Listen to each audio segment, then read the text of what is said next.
ಔರಂಗಜೇಬನ ದೊಡ್ಡ ರಹಸ್ಯ, ಮಯೂರ ಸಿಂಹಾಸನಕ್ಕೆ ಬಡಿದಾಟ, ಹಿರಿಯಣ್ಣಂಗೆ ಸಿಗ್ಲಿಲ್ಲ ಸಾಮ್ರಾಟನ ಪಟ್ಟ, ಮೊಘಲ್ ಸಾಮ್ರಾಜ್ಯದ ಗೇಮ್ ಆಫ್ ಥ್ರೋನ್ಸ್. ನಮಸ್ಕಾರ ಸ್ನೇಹಿತರೆ. ಮೊಘಲ್ ಸಾಮ್ರಾಟರಲ್ಲಿ ಪ್ರಮುಖರು ಅಂತ ಬಂದಾಗ ಬಾಬರ್, ಹುಮಾಯೂನ್, ಅಕ್ಬರ್, ಜಹಾಂಗೀರ್, ಶಹಜಹಾನ್ ಹಾಗೂ ಔರಂಗಜೇಬ್ ಹೆಸರು ನೆನಪಾಗುತ್ತೆ. ಈ ಪೈಕಿ ಅಕ್ಬರ್ಗೆ ಮಾತ್ರ ಆಡಳಿತ ಸುಧಾರಣೆ, ಧಾರ್ಮಿಕ ಸಹಿಷ್ಣುತೆ, ಸಾಂಸ್ಕೃತಿಕ ಮೌಲ್ಯಗಳಿಂದ ಅಕ್ಬರ್ ದಿ ಗ್ರೇಟ್ ಅನ್ನೋ ಹೆಸರು ಬಂತು. ಆದ್ರೆ ಇದೇ ಮೊಘಲ್ ಕುಟುಂಬದಲ್ಲಿ ದಿ ಗ್ರೇಟ್ ಅಂತ ಕರೆಸ್ಕೊಳ್ಳೋ ಎಲ್ಲ ಲಕ್ಷಣ ಇದ್ದ ಮತ್ತೊಬ್ಬ ವ್ಯಕ್ತಿ ಹುಟ್ಟಿದ್ರು. ಅವರು ಕೂಡ ಧಾರ್ಮಿಕ ಸಹಿಷ್ಣು, ತತ್ವಜ್ಞಾನಿ ಕೂಡ ಆಗಿದ್ರು. ಭಗವದ್ಗೀತೆಯನ್ನ ಪರ್ಷಿಯನ್ ಭಾಷೆಗೆ ಭಾಷಾಂತರ ಮಾಡಿದ್ರು. ಹಿಂದೂ ವೇದಾಂತಗಳಿಗೂ ಸೂಫಿ ಸಿದ್ಧಾಂತಗಳಿಗೂ ಸಂಬಂಧ ಇದೆ ಅಂತ ಹೇಳಿದ್ರು. ಶಹಜಹಾನ್ ಮೊದಲ ಪುತ್ರನಾಗಿದ್ದ ಆತನಿಗೆ ಮೊಘಲ್ ಸಾಮ್ರಾಜ್ಯದ ಪಟ್ಟಕ್ಕೇರೋ ಹಕ್ಕು ಕೂಡ ಇತ್ತು. ಅವರು ಸಾಮ್ರಾಟರಾಗಿದ್ರೆ ಔರಂಗಜೇಬನ ಬದಲಿಗೆ ಅವರು ಎಂಪರರ್ ಆಗಿದ್ರೆ ಮೊಘಲ್ ಸಾಮ್ರಾಟದ್ದು ಭಾರತದ ದಿಕ್ಕೇ ಚೇಂಜ್ ಆಗ್ಬಿಡ್ತಾ ಇತ್ತೇನೋ. ಆದ್ರೆ ಔರಂಗಜೇಬನ ಅಟ್ಟಹಾಸದಿಂದ ಆತನಿಗೆ ಒದಗಿ ಬಂದಿದ್ದು ಮೊಘಲ್ ಸಾಮ್ರಾಜ್ಯ ಕಂಡ ಅತ್ಯಂತ ಘೋರ ದುರಂತ, ಭಾರತದ ಭವಿಷ್ಯವನ್ನೇ ತಿರುಚಿ ಹಾಕಿದ ಘಟನೆಯದು. ಹಾಗಿದ್ರೆ ಇವರು ಭಾರತದ ಸಾಮ್ರಾಟರಾಗ್ಬಿಟ್ಟಿದ್ರೆ ಅಖಂಡ ಭಾರತದ ಚಿತ್ರಣವೇ ಬೇರೆ ತರ ಇರ್ತಾ ಇತ್ತು, ಭಾರತ ಡಿವೈಡೇ ಆಗ್ತಿರ್ಲಿಲ್ಲ ಅಂತ ಇತಿಹಾಸಕಾರರು ಹೇಳೋದು ಯಾಕೆ? ಇವರ ಅಂತ್ಯ ಹೇಗಾಯ್ತು ಎಲ್ಲವನ್ನ ನೋಡ್ತಾ ಹೋಗೋಣ. ಕಡತನಕ ಮಿಸ್ ಮಾಡಿದೆ ನೋಡಿ.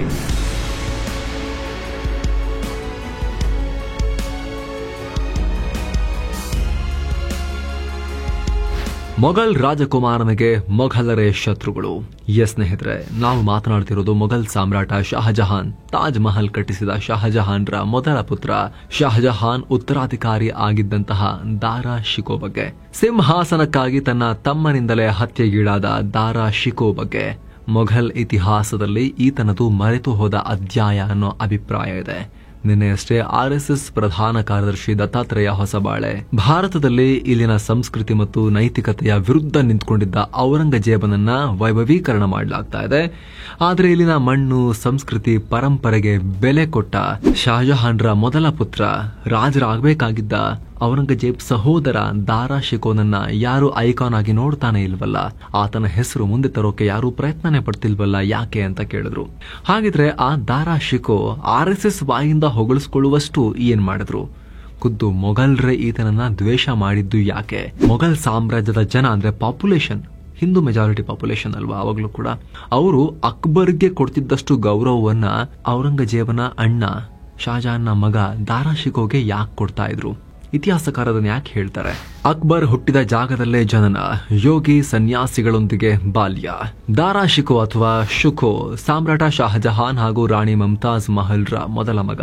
ಶೋಕೋ ಮೂರನೇ ಮಗು. ಆದ್ರೆ ಮೊದಲಿಬ್ಬರು ಹೆಣ್ಣು ಮಕ್ಕಳಾಗಿದ್ರಿಂದ ಈತನೇ ಮೊಘಲ್ ಸಾಮ್ರಾಜ್ಯದ ಮೊದಲ ಗಂಡು ದಿಕ್ಕು, ಉತ್ತರಾಧಿಕಾರಿ.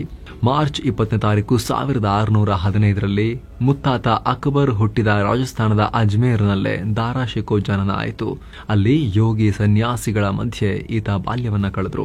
ಯೋಗಿಗಳನ್ನ, ಋಷಿಗಳನ್ನ ಇವರೆಲ್ಲ ಸುಳ್ಳು ಹೇಳೋರು, ಭ್ರಮೆಗಳ ಬಗ್ಗೆ ಮಾತನಾಡ್ತಾರೆ, ಕಾಲ್ಪನಿಕ ಕಥೆಗಳನ್ನ ಹೇಳ್ತಾರೆ, ನಿಷ್ಪ್ರಯೋಜಕರು ಅಂತ ಈ ಮೊಘಲ್ ಸಾಮ್ರಾಜ್ಯದ ರಾಯಲ್ ಫ್ಯಾಮಿಲಿಯ ಉಳಿದವರು ಟ್ರೀಟ್ ಮಾಡ್ತಾ ಇದ್ರೆ ದಾರಾ ಶಿಕೋ ಮಾತ್ರ ಅವ್ರನ್ನ ಬುದ್ಧಿವಂತರು, ಜ್ಞಾನಿಗಳು ಅಂತ ನೋಡ್ತಾ ಇದ್ರು.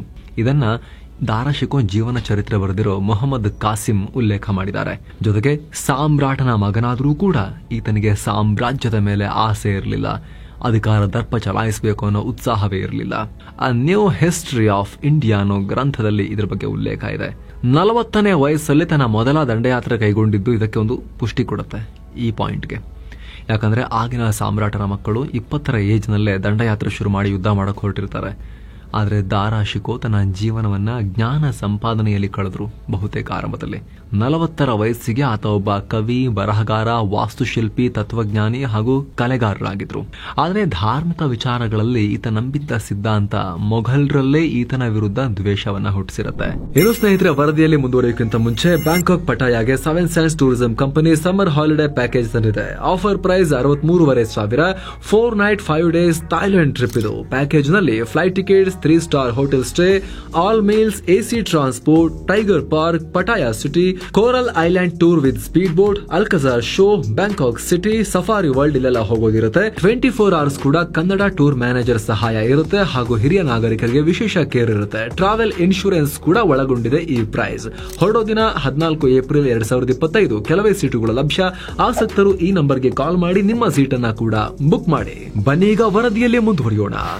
ಮುಲ್ಲಾಗಳಿಲ್ಲದ ಜಾಗವೇ ಸ್ವರ್ಗ. ಈ ಮಾತನ್ನ ಹೇಳಿರೋದು ದಾರಾ ಶಿಕೋ. ಈತ ಇಸ್ಲಾಂ ವಿದ್ವಾಂಸರಿಂದ ದೂರ ಇದ್ದರನ್ನೋದಕ್ಕೆ ಇದೇ ಸಾಕ್ಷಿ ಅಂತ ಹಲವು ಇತಿಹಾಸಕಾರರು ಹೇಳ್ತಾರೆ. ಆದರೆ ಈತನಿಗೆ ಸೂಫಿಸಂ ಮೇಲೆ, ಇಸ್ಲಾಂನ ಒಂದು ಭಾಗವೇ ಆಗಿರೋ ಸೂಫಿಸಂ ಮೇಲೆ ನಂಬಿಕೆ ಇತ್ತು. ಇಂಡೋ ಇಸ್ಲಾಮಿಕ್ ಅತೀಂದ್ರಿಯತೆ ಹಾಗೂ ಹಿಂದೂ ತತ್ವಜ್ಞಾನದ ಬಗ್ಗೆ ಇವರು ಉತ್ಸುಕರಾಗಿದ್ದರು.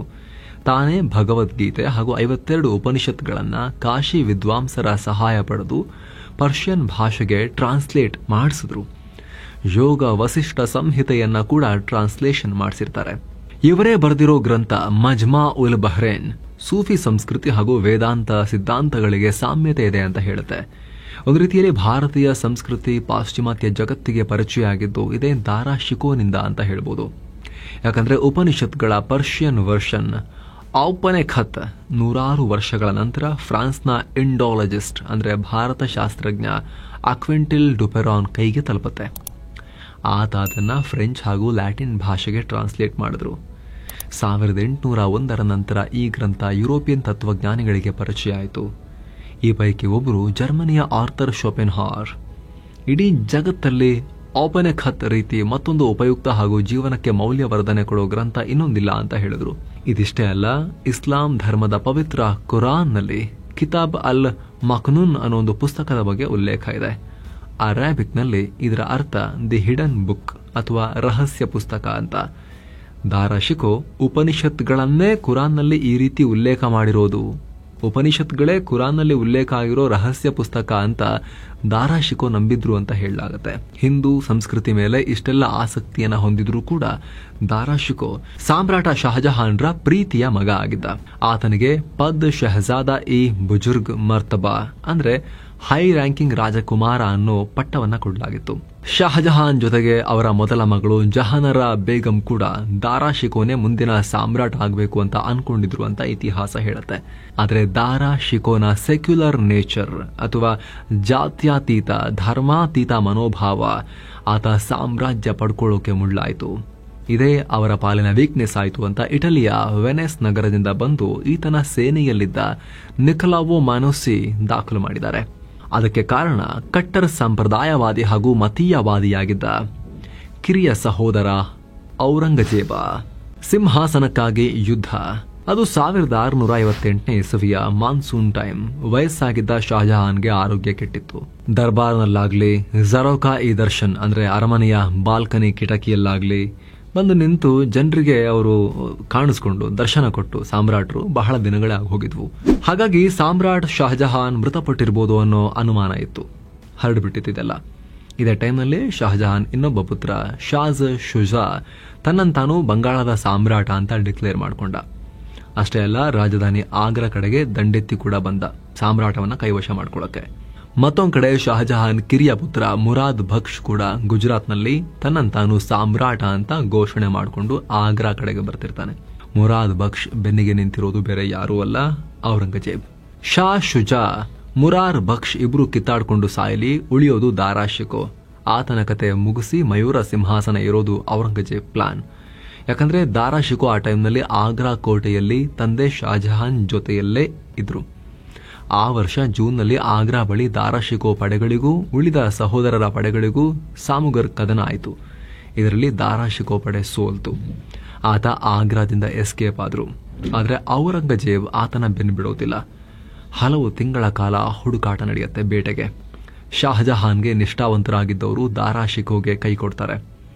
1 ವರ್ಷದ ನಂತರ 1659 ಜೂನ್ನಲ್ಲಿ ಶಹಜಹಾನ್ರ ನಿಷ್ಠಾವಂತ ಸೇನಾಪತಿಯೇ ದಾರಾ ಶಿಕೋವನ್ನ ಹಿಡಿದು ಅರೆಸ್ಟ್ ಮಾಡಿ ಔರಂಗಜೇಬ್ನ ಸೇನೆಗೆ ಒಪ್ಪಿಸ್ತಾರೆ. ಇಲ್ಲಿ ಶಾ ಶುಜಾ ಮುರಾದ್ ಬಕ್ಷಿಗೆ ಏನಾಯ್ತು ಅನ್ನೋ ಪ್ರಶ್ನೆ ಬರ್ಬೋದು. ಕೆಲ ದಾಖಲೆಗಳ ಪ್ರಕಾರ ಶಾ ಶುಜಾ ಔರಂಗಜೇಬ್ನ ಸೇನೆಯಿಂದ ತಪ್ಪಿಸಿಕೊಂಡು ಬರ್ಮಾ ಬಾರ್ಡರ್ನಲ್ಲಿ ನಿಗೂಢವಾಗಿ ಕಣ್ಮರೆಯಾದರು. ಮುರಾದ್ ಬಕ್ಷನನ್ನ ಔರಂಗಜೇಬನ ಸೆರೆಮನೆಯಲ್ಲಿ ಗುಟ್ಟಾಗಿ ಗಲ್ಲಿಗೇರಿಸಲಾಯಿತು ಅಂತ ಇತಿಹಾಸಕಾರರು ಹೇಳ್ತಾರೆ. ಆದರೆ ದಾರಾ ಶಿಕೋಗೆ ಏನಾಯ್ತು? ಹರಿದ ಬಟ್ಟೆ, ಕಾಲಿಗೆ ಸಂಕೊಲೆ, ಸಾಮ್ರಾಟನ ಮಗನ ಮೃತದೇಹದ ಮೆರವಣಿಗೆ. Chandni Chowk, the Mughal city of old Delhi ಅನ್ನೋ ಗ್ರಂಥದ ಪ್ರಕಾರ ಹಳೆ ದಿಲ್ಲಿಯ ಶಹಜಹಾನಾಬಾದ್ನಲ್ಲಿ 2 ಬಾರಿ ದಾರಾ ಶಿಕೋ ಮೆರವಣಿಗೆ ಮಾಡಿಸಲಾಗುತ್ತೆ. ಒಮ್ಮೆ ಜೀವಂತವಾಗಿ, ಒಮ್ಮೆ ಆತನ ಮೃತಪಟ್ಟ ಮೃತದೇಹದ ಮೆರವಣಿಗೆ. ಬರುವಾಗ ಆತನಿಗೂ ಆತನ ಮಗನಿಗೂ ಹರಿದ ಬಟ್ಟೆ ತೊಡಿಸಿ, ಇಬ್ಬರ ಕಾಲಿಗೂ ಸಂಕೊಲೆ ತೊಡಿಸಿ ತೆರೆದ ಅಂಬಾರಿಯಲ್ಲಿ ಕರ್ಕೊಂಡ್ಬರ್ತಾರೆ. ಈ ಚಾಂದಿನಿ ಚೌಕ್ ಗ್ರಂಥ ಸೇರಿ ಹಲವು ದಾಖಲೆಗಳ ಪ್ರಕಾರ ಔರಂಗಜೇಬನ ಆಜ್ಞೆಯಂತೆ ದಾರಾ ಶಿಕೋನನ್ನ ಹತ್ಯೆ ಮಾಡಲಾಗುತ್ತೆ. ಹತ್ಯೆ ಮಾಡಿದ ಬಳಿಕ ತಗೊಂಡು ಹೋಗಿ ಸಾಮ್ರಾಟ ಶಹಜಹಾನ್ ವಯೋವೃದ್ಧ, ಈಗ್ಲೋ ಆಗ್ಲೋ ಅಂತ ಸಾವನ್ನ ಕಾಯ್ತಾ ಇದ್ದ ಶಹಜಹಾನ್ ಮುಂದೆ ತಗೊಂಡು ಹೋಗಿ ಅದರ ಸಾಕ್ಷ್ಯವನ್ನು ತೋರಿಸಲಾಗುತ್ತೆ, ಮುಗಿಸಿ ಆಗಿದೆ ಅನ್ನೋದಕ್ಕೆ. ನಂತರ ಮೃತದೇಹವನ್ನ ಮತ್ತೆ ಮೆರವಣಿಗೆ ಮಾಡಿಸುವಂತೆ ಔರಂಗಜೇಬ್ ಆದೇಶ ಕೊಟ್ಟಿದ್ದ ಅಂತ ಇತಿಹಾಸಕಾರರು ಹೇಳ್ತಾರೆ. ಹೀಗೆ 3 ಸಹೋದರರ ಕತೆ ಮುಗಿಸಿ ಔರಂಗಜೇಬ್ ಮೊಘಲ್ ಸಾಮ್ರಾಟ ಆಗೋದು. ಆದರೆ ಒಂದು ವೇಳೆ ಔರಂಗಜೇಬ್ ಬದಲು ದಾರಾ ಶಿಕೋನೆ ಸಾಮ್ರಾಟನಾಗಿದ್ರೆ 17ನೇ ಶತಮಾನದಲ್ಲೇ ಹಿಂದೂ ಮುಸ್ಲಿಂ ಸಾಮರಸ್ಯ ಭಾರತದಲ್ಲಿ ಸಿಮೆಂಟ್ ಆಗಿಬಿಡ್ತಾ ಇತ್ತು. ಹಿಂದೂ ಮುಸ್ಲಿಂ ವೈರುಧ್ಯಗಳೇ ಬರ್ತಾ ಇರಲಿಲ್ಲ ಅನ್ನೋ ಅಭಿಪ್ರಾಯಗಳನ್ನ ಸಾಕಷ್ಟು ಇತಿಹಾಸಕಾರರು ಮುಂದಿಟ್ಟಿದ್ದಾರೆ. ಬಹುಶಃ ಇದೇ ಕಾರಣಕ್ಕೆ RSSಗೂ ಕೂಡ ಈತನ ಮೇಲೆ ಪ್ರೀತಿ ಬಂದಿರೋಂಗೆ ಕಾಣಿಸ್ತಾ ಇದೆ. ಈ ಹಿಂದೆ ಅಕ್ಬರ್ ಬಗ್ಗೆ ಕೂಡ ಬಿಜೆಪಿ ಮತ್ತು RSSನವರು ಬಹಳ ಪಾಸಿಟಿವ್ ಆಗಿ ಮಾತಾಡಿದ್ರು. ಅಕ್ಬರ್ ದಿ ಗ್ರೇಟ್ ಅಂತ ಏನು ಕರೆಯಲಾಗುತ್ತೆ, ಅಕ್ಬರ್ ಮಹಾಶಯ ಅಂತ ಇತಿಹಾಸದಲ್ಲಿ ಕೆಲವು ಕಡೆ ಉಲ್ಲೇಖ ಮಾಡಲಾಗುತ್ತೆ. ಅವ್ರ ಬಗ್ಗೆ ಇದೇ ಬಿಜೆಪಿಯವರು RSSನವರು ಪಾಸಿಟಿವ್ ಆಗಿ ಮಾತನಾಡಿದ್ರು. ಮೊಘಲರಲ್ಲೇ ಒಳ್ಳೆ ರಾಜ ಅಂತ ಅವ್ರನ್ನ ಕರೆದಿದ್ರು. ಈಗ ಮತ್ತೊಮ್ಮೆ ಅಕ್ಬರ್ ಬಳಿಕ ದಾರಾ ಶಿಕೋ ಔರಂಗಜೇಬ್ ಬದಲಿಗೆ ರಾಜ ಆಗಬೇಕಾಗಿದ್ದ, ಸಾಮ್ರಾಟ್ ಶಹಜಹಾನ್ರ ಪ್ರೀತಿಯ ಮಗನಾಗಿದ್ದ. ಆದರೆ ಔರಂಗಜೇಬನಿಂದ ಹತ್ಯೆಗೊಳಗಾದ ದಾರಾ ಶಿಕೋ ಬಗ್ಗೆ RSS ಹೊಗಳಿ ಮಾತನಾಡಿದೆ. ಈ ಟೈಮ್ನಲ್ಲಿ ಈ ದಾರಾ ಶಿಕೋ ಯಾರು, ಅವ್ರು ಏನಾಗಿದ್ರು, ಹಿಸ್ಟ್ರಿಯಲ್ಲಿ ಅವರ ಪುಟಗಳು ಎಷ್ಟು, ಅವರ ಪಾತ್ರ ಏನು ಅನ್ನೋದನ್ನ ನಿಮಗೆ ತಿಳಿಸ್ಕೊಡೋ ಪ್ರಯತ್ನ ನಾವು ಮಾಡಿದ್ದೀವಿ. Thank you so much. ಈ ವರದಿ ಇಷ್ಟ ಆಗಿ ಲೈಕ್ ಮಾಡಿ, ಎಲ್ಲರಿಗೂ ಶೇರ್ ಮಾಡಿ. mastmagga.com ಚಾನಲ್ಗೆ ಸಬ್ಸ್ಕ್ರೈಬ್ ಮಾಡಿ, ಪಕ್ಕದ ಬೆಲ್ ಐಕಾನ್ ಮೇಲೆ ಕ್ಲಿಕ್ ಮಾಡೋದನ್ನ ಯಾವುದೇ ಕಾರಣಕ್ಕೂ ಮರಿಬೇಡಿ. Thank you so much. ಮತ್ತೆ ಭೇಟಿ ಆಗ್ತಿರೋಣ. ನಮಸ್ತೆ.